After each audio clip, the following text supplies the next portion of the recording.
Communism versus capitalism. For over a century, these two ideologies have shaped wars, revolutions, economies, and the lives of billions of people.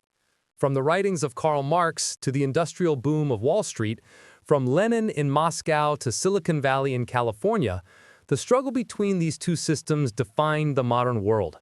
But here's the big question: who really won? Was it capitalism with its promise of freedom, competition, and innovation, or communism with its dream of equality, justice, and a classless society? Today, we'll journey through history, from the birth of these ideas to the wars they inspired to their legacies in our modern world, and see if we can finally answer that question. Part 1. Roots of the ideologies. The 19th century was a time of massive change. The Industrial Revolution filled cities with factories, smoke, and endless working hours. Out of this world of poverty and inequality emerged the man named Karl Marx, alongside his collaborator Friedrich Engels. In 1848, they published the Communist Manifesto, calling on workers to rise up against the ruling class, the bourgeoisie, and build a new society where wealth was shared and no one lived in oppression. Communism promised equality, but it demanded revolution. On the other side stood capitalism, a system rooted in the ideas of Adam Smith, who believed that individual self-interest and competition would drive progress. To Smith, the invisible hand of the market would create prosperity, without the need for government control. And so, two competing visions of the world were born, one calling for equality through collective ownership, and the other promising freedom through private property and markets. Part 2. Communism takes power.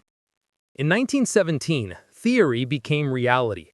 The Russian Revolution swept away centuries of czarist rule, and Vladimir Lenin and the Bolsheviks seized power. The world watched as the Soviet Union was born, the first state to attempt building a communist society. Factories were nationalized, farmland was seized, and the economy was run through central planning. Under Joseph Stalin, the Soviet Union industrialized at breakneck speed.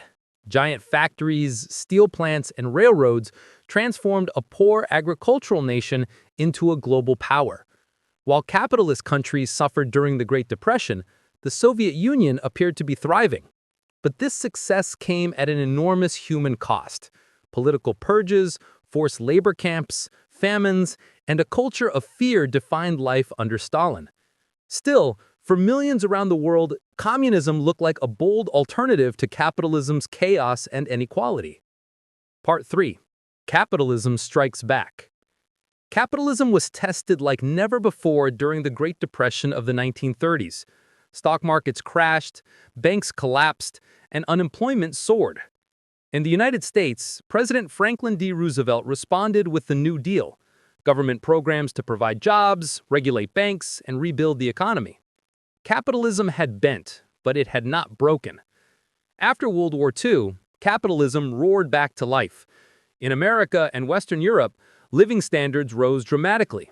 Families moved to suburbs, cars filled highways, and consumer goods from televisions to Coca-Cola became symbols of prosperity. Capitalism proved it could adapt. It embraced not only free markets, but also democratic freedoms, offering choice, innovation, and political participation that communist regimes struggled to match. Part 4. The Cold War Clash. For nearly 50 years, communism and capitalism faced off in a global struggle known as the Cold War. The Soviet Union spread its influence across Eastern Europe, Asia, and Cuba. The United States, leading the capitalist bloc, formed NATO and strengthened its grip through trade and culture.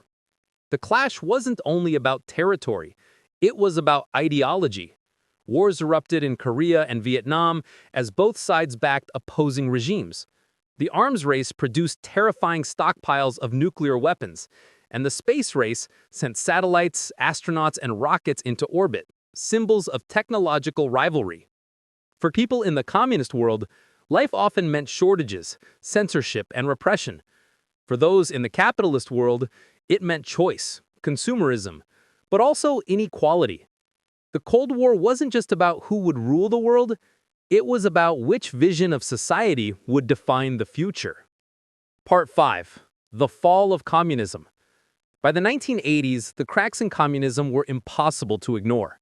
The Soviet economy stagnated, factories produced low-quality goods, citizens waited in long lines for bread, while capitalist nations raced ahead with computers, space shuttles, and booming global trade. Mikhail Gorbachev tried to reform the system with policies of glasnost and perestroika. But instead of saving communism, these reforms unleashed protests and demands for freedom. In 1989, the Berlin Wall fell, and Eastern Europe broke free. By 1991, the Soviet Union itself collapsed. For many, this was the final victory of capitalism. The free market reigned supreme, and democracy seemed unstoppable. Some even declared that history itself had ended, that capitalism had won once and for all. But history didn't end. It just changed. Yes, communism collapsed in Eastern Europe and the Soviet Union, but in China, it survived. In fact, China became a hybrid, a one-party communist state running a powerful capitalist economy. Factories, global trade, and technology turned China into the world's second superpower, a mix of communism and capitalism unlike anything Marx or Smith could have imagined. Meanwhile, in capitalist nations, inequality grew wider.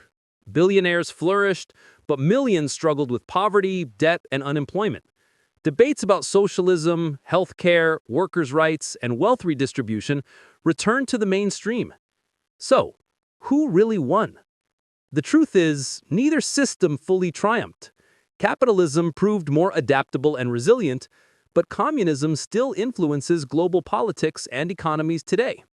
Perhaps the real question isn't which ideology won, but whether humanity can learn to balance freedom with fairness, innovation with equality, and competition with justice. Conclusion. History shows us that no idea truly dies. It just evolves. So, what do you think? Did capitalism win? Or does communism still live on in new forms? Let us know your thoughts in the comments below. And don't forget to like this video, subscribe to the channel, and hit the bell icon so you never miss our next deep dive into the battles that shaped our world. Thanks for watching, and until next time, keep questioning history.